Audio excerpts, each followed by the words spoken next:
بسم اللہ الرحمن الرحیم۔ سامعین و ناظرین،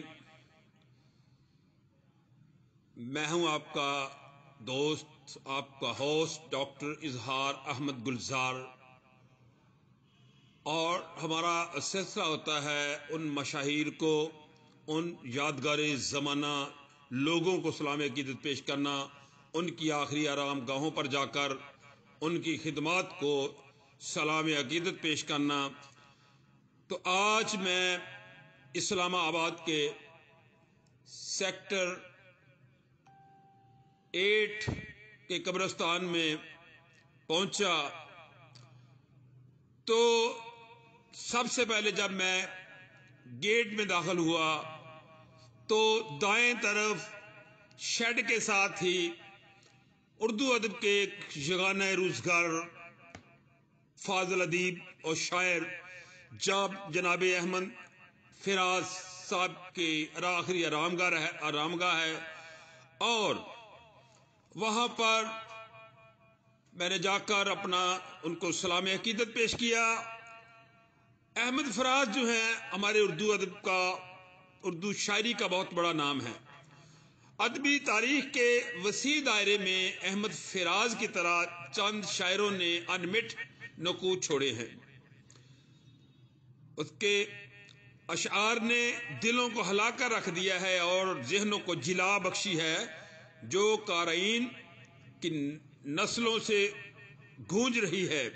تاہم ان کی شاعری کی رونق کے پیچھے دل فریب حالات سے بھری زندگی ہے جس نے ان کے فن کے جوہر کو تشکیل دیا۔ عاجزانہ آغاز سے کامیابی کی بلندیوں تک احمد فراز کی زندگی کا سفر استقامت، لچک اور گہری بصیرت سے عبارت ہے۔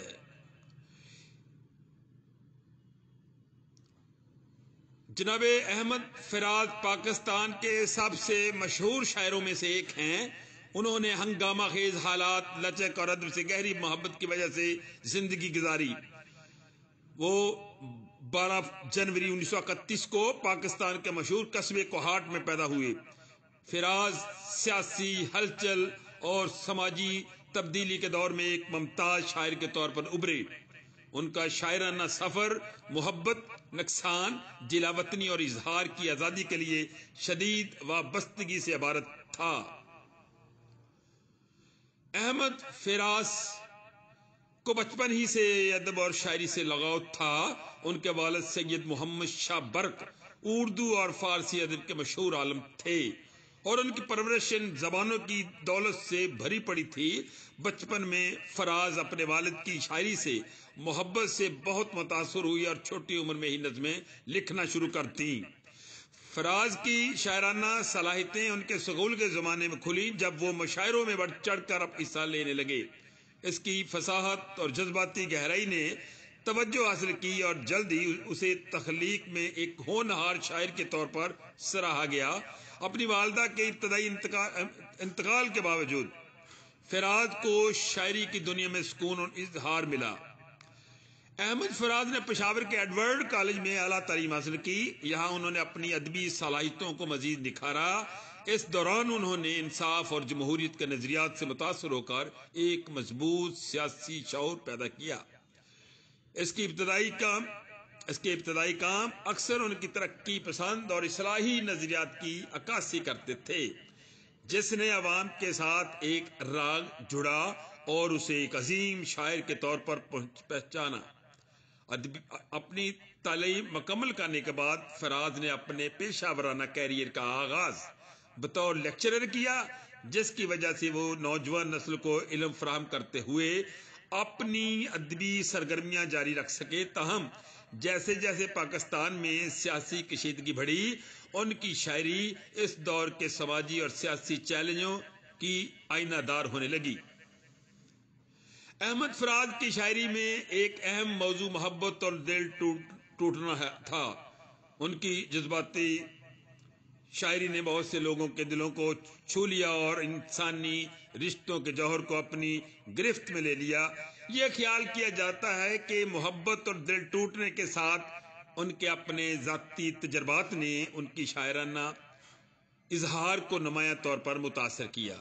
مزید برآں فراز کی شاعری میں سماجی اصولوں اور پابندیوں کی بھی عکاسی کی گئی جو سچی محبت کی راہ میں رکاوٹ بنتے ہیں، اور وہ ان لوگوں کے لیے آواز بنتے ہیں جو خود کو روایتی اصولوں اور توقعات سے مجبور پاتے ہیں۔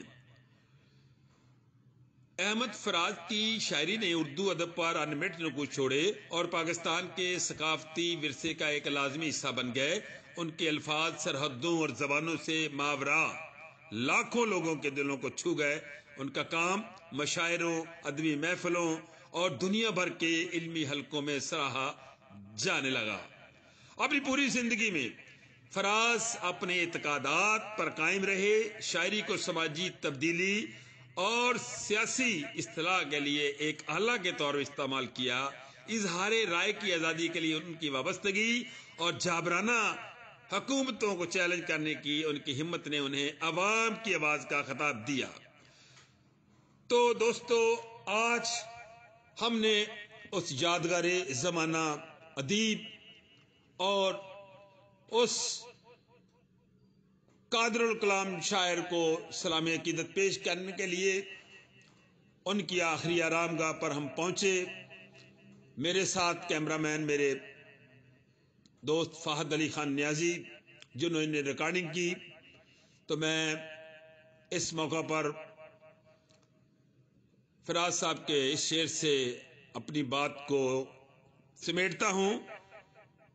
تم تکلف کو بھی اخلاص سمجھتے ہو فراز، تم تکلف کو بھی اخلاص سمجھتے ہو فراز، دوست ہوتا نہیں ہر ہاتھ ملانے والا۔